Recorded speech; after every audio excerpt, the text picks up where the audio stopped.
Tinambakan ng malaki ng Thunder ang Memphis sa Game 1. Si Ja Morant patawa-tawa na lang sa bench, 131-80 para sa OKC. Hindi naman kasi bago yun na maraming teams ang natambakan na mahigit 50 points. At least nasama sa history. Usugin ko lang din yung Thunder. Mga isa man lang yung Memphis dahil 100 tama 1,000.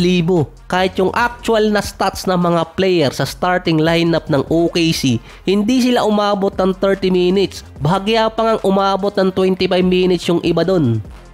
Ang kakaibang stats kasi doon, yung 80 points na ginawa ng Thunder, umabot lang sila sa loob ng 26 minutes at 18 seconds. 3 points per minute ang OKC na kahit ang Thunder hindi umiscore ng nasa 21 minutes and 42 seconds, hindi pa rin sila matatalo.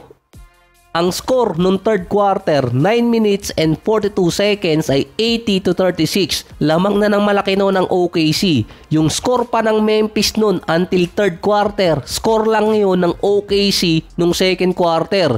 36 points in 12 minutes. Nasa 3 points per minute ang OKC noon, same until third quarter. Complete domination ang ginawa nila kontra Memphis. Based din kay Morant, hindi na sila maglalaro ng ganong kasama sa susunod na game. Hindi naman kasi nila kailangan mag-intay ng matagal dahil mangyayari yon sa April 23 PH time, Merkules yun. May pasok na naman. Mukhang hindi naman pinanghinaan ng loob yung mga player ng Memphis. Sa East, tambak din ang inabot ng Miami kontra Cavaliers, 121-100. Hindi kayang i-off night ni Davion Mitchell si Donovan Mitchell na meron 30 points, 5 rebounds, 4 assists at 4 steals. Big time player naman sa Cavs sa Game 1 si Ty Jerome, 28 points at 5 out of 8 sa 3-point area. Yung defensive effort ng Miami ang naging problema sa Game 1 kontra Cavaliers. Lamang lang ng 8 ang Cleveland papasok ng 4th. 87-79 hanggang sa niyari sila ni Ty Jerome na merong 16 points sa 4th quarter hanggang 4 minutes mark. 111-94 para sa Cavaliers. After kasi nung scoring nitong si Ty Jerome, naka 6 points na lang ang Miami, naka 13 points pa ang Cleveland. Yun ang hindi ma-stop ng Miami kapag dikdikan na yung laban. Hindi tulad ng ginawa nila last time sa Atlanta at sa Bulls. Lumabas naman ang inexperience ng Rockets sa playoffs kontra sa Golden State. Pero yung Warriors meron din namang weakness na nangyari nung third quarter na kung ibang team pa nakakalaban ng Golden State, malamang nabalikan sila ng matindi. Sa first quarter ng game, lamang agad ng 13-5 ang Houston na dinikdik agad ni Şengün yung Golden State na posterize pa si Draymond. Bago nun nakabawi ang Golden State at naibabaan lamang 21-18. Sa second quarter naman, merong 29-13 run ang Warriors at nakalamang sila sa halftime 47-34. May kumbay na 29 points si Butler at si Steph sa halftime. Si Jalen Green naman naka 2 points pa lang, mukhang kinakabahan. Binawian pa ni Steph si Amen Thompson. Pinakita kasi agad yung kartada, hindi pa naman playoffs. Naka 2 points pa lang din nun si Thompson sa first half.